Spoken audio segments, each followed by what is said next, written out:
Över hela beten, Mattias.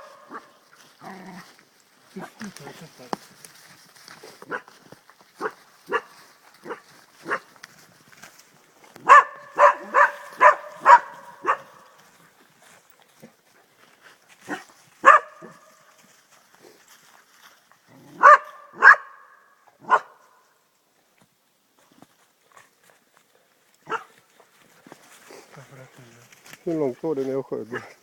Att jag kom på att skjuta en gång till, det var helt sjukt. Sa inte det skjut? Det fanns som att jag hörde. Men hunden var ju alldeles bak.